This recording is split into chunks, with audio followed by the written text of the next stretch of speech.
Hello भाइयों, कैसे हो? तो बहुत दिनों बाद यार आ गया हूँ मैं। तो आज भी मेरे पास बहुत कुछ है बताने के लिए। तो चलो शुरू करते हैं। तो सबसे पहले हम बात करेंगे डीन एल्गर की, जिन्होंने विराट कोहली पर बहुत बड़ा स्टेटमेंट दे दिया है, जिसे सुनकर आपको लगेगा कि ये क्या कह रहे हो एल्गर भाई, सटिया गए हो क्या? तो एल्गर से बैंटर विद बॉयज नाम के एक पॉडकास्ट में पूछा गया कि तुम्हारा कभी कोहली या अश्विन के साथ झगड़ा हुआ है?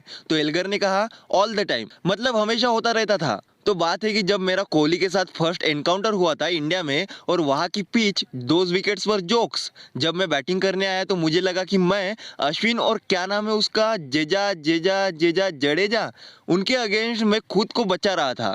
And Kohli he like स्पैट at me, मतलब उसने मुझ पर थूका और मैंने उसे कहा if you do that again I will push you with this bat, मतलब बैट से मारूंगा। फिर किसी ने पूछा did he understand that word? तो एल्गर ने कहा हाँ, उसे समझा, क्योंकि डिविलियर्स उसका टीममेट था आरसीबी में। और मैंने उसे कहा if you do that I will absolutely knock you out. और फिर विराट ने क्यों कहा।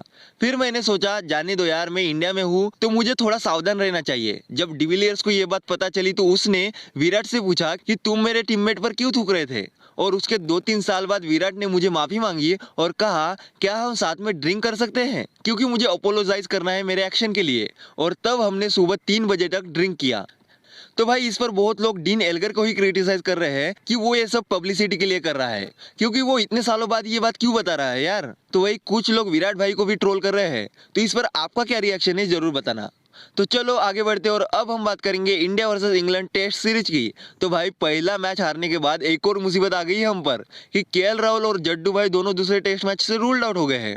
दोनों इंजरी की वजह से बाहर हुए हैं। बीसीसीआई ने कहा है कि जडेजा को पहले टेस्ट के चौथे दिन हैमस्ट्रिंग इंजरी हुई थी, तो वही केएल राहुल ने उनके थाई में दर्द होने की कंप्लेन की है। दोनों को बीसीसीआई की मेडिकल टीम मॉनिटर कर रही है। तो इनके रिप्लेसमेंट के तौर पर 3 नए नाम इंडियन स्क्वाड में इंक्लूड किए गए हैं, और वो नाम है सरफराज खान, सौरव कुमार और वॉशिंगटन सुंदर। तो भाई आखिरकार सरफराज खान के लिए बुलावा आ ही गया है। खुश तो बहुत होंगे सरफू भाई आप। तो सरफराज खान के सिलेक्शन होने पर उनके फादर ने रिएक्ट किया है। तो मैं सभी लोगों का शुक्रिया अदा करना चाहता हूँ, स्पेशली मुंबई क्रिकेट एसोसिएशन का, जहाँ से सरफराज पला बड़ा, साथ ही साथ नेशनल क्रिकेट एकेडमी जहाँ से उसको एक्सपीरियंस मिला, बीसीसीआई का जिसने उस पर भरोसा किया, तमाम सेलेक्टर्स का, और साथ ही साथ सभी चाहने वालों का जिन्होंने बहुत सारी दुआएं की, बहुत सारा प्यार किया।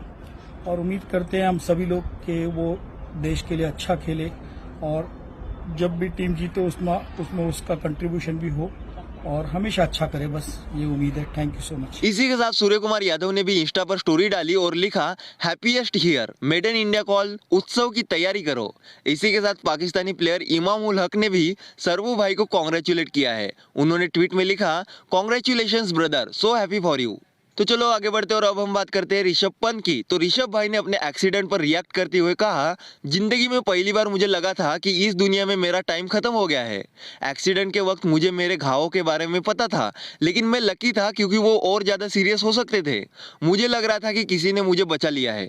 उन्होंने आगे कहा मैंने डॉक्टर्स से पूछा कि मुझे रिकवर करने में कितना टाइम लगेगा, और उन्होंने कहा 16 से 18 महीने।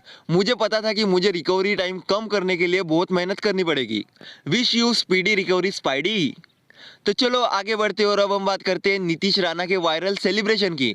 तो रणजी ट्रॉफी में यूपी की ओर से खेलते हुए नीतीश राणा ने सेंचुरी बनाई और उसके बाद उन्होंने कुछ अलग ही सेलिब्रेशन किया, जिसमें उन्होंने रुमाल से अपने बैट का डस्ट, मतलब धूल साफ की। एक ट्विटर यूजर ने ये वीडियो ट्वीट करके लिखा नो यश धुल is harmed in Nitish Rana celebration. तो पूरी बात ये है कि यश धुल रणजी ट्रॉफी में दिल्ली के कैप्टन थे और नीतीश राणा भी पहले दिल्ली के लिए ही खेलते थे।